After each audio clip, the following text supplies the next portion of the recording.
welcome back. I'm Multeyemeteor. I considered sideboarding here, but decided against it. Just shuffling. But oh, okay. By the way, if you didn't watch the first match or the first game, I'm playing against kAzE, who's well, I guess my opponent and an opponent I had in a previous tournament, a Duels of the Planeswalkers tournament. We're playing. I guess if you're watching this video, you probably watched the first one, the first game.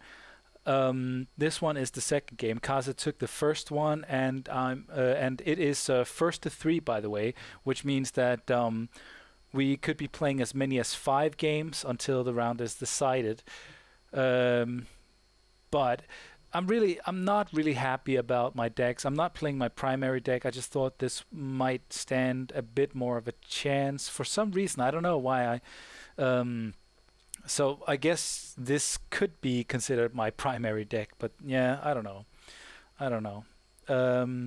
Anyways, draw a hand that doesn't have any swamps, which echoes the first game, and I decide to mulligan. Could be a mistake. I do have a Cackling Flames and a few, like I do have a Spark Major Princess and a Pursuit of Flight. Netherborn Phalanx, which is not that great. It's great if you have a lot of creatures down. Aside from that, not really. But yeah, I'm just asking whether or not we mulligan like in Duels of the Planeswalkers, and I think we agree that that we simply don't. And that's going to be the way we do it for the rest of the tournament.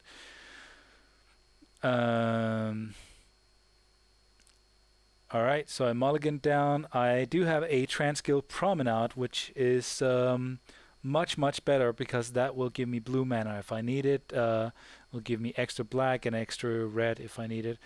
I do have a Spawn of Rixmati, which is a 5-drop. I have the Rakdos. I have Rakdos the Defiler, which is a 6-drop. I think Netherborn Phalanx is a 4-drop. Not sure. Let me see. 6-drop as well. It is basically, it's a from Ravnica, the City of Guilds set, and it's a Dimir card, which reads, when Netherborn, it's a 2/4 by the way for 6, and it reads, when Netherborn Phalanx comes into play, each opponent loses 1 life for each creature he or she controls.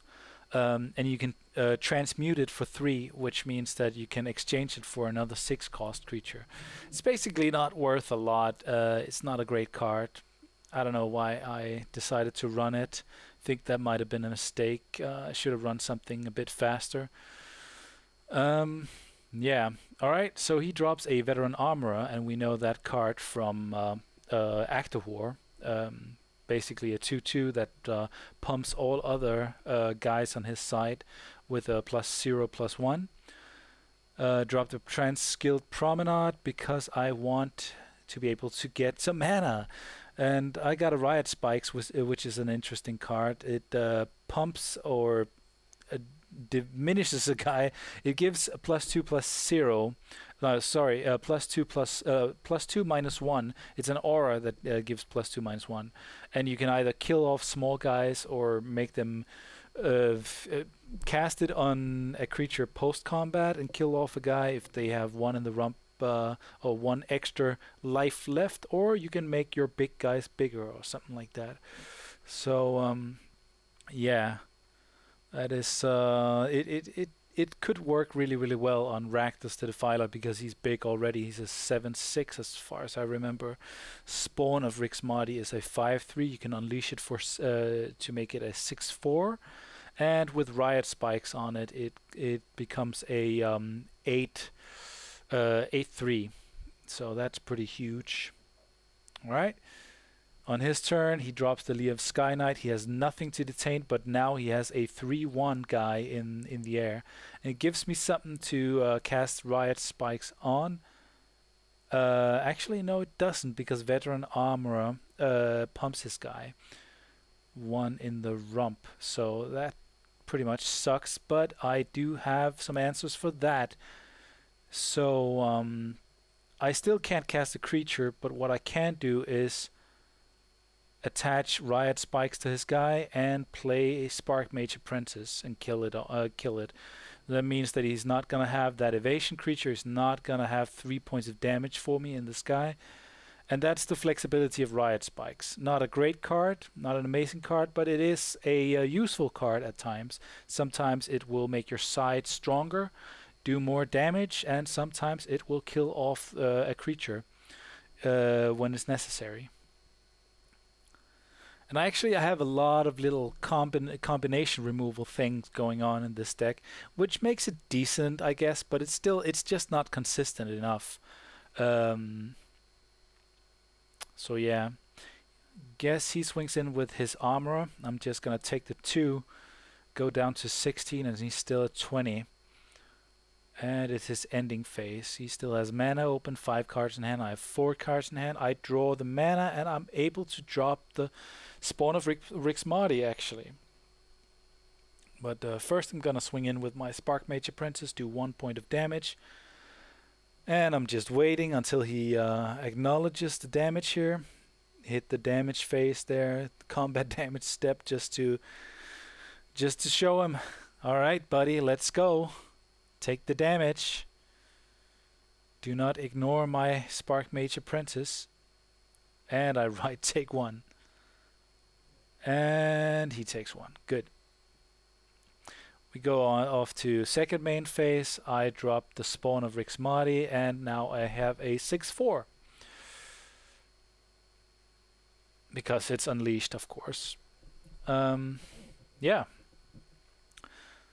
It is his turn again. I think this might be some connection issues. Not sure, but probably some connection deal. Rogue's Passage.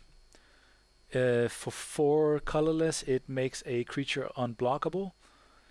Decent card, a little overcosted. It can be very, very useful at times. So a lot of the time in limited, it's going to, or in a matchup like this where we're playing a draft, it's not going to be incredibly useful unless you have a big creature that you're going to use it in conjunction with, and you can't get that creature in, or if your opponent has a lot of gates, for example. All right, Soulsworn Spirit, another detained creature. It's a 4-cost 2/1 unblockable, and when it enters the battlefield, it detains a permanent, I think. Let's see. Let me just look it up. Nope, it detains a creature. So, yeah, it makes it so that until his next turn, I can't attack or block or use activated abilities with the Spawn of Rixmati. So I swing in with my Spark Mage Apprentice. I assume him not to block because his creature is so much infinitely better than mine. But I do have the mana to drop Rakdos the Defiler, which is great because now I can do some damage unless he can remove it. And he doesn't really have a lot of things that can remove it. Like he might have something that can bounce it, but it's I don't think red, white, blue runs a single card that does 6 points of damage.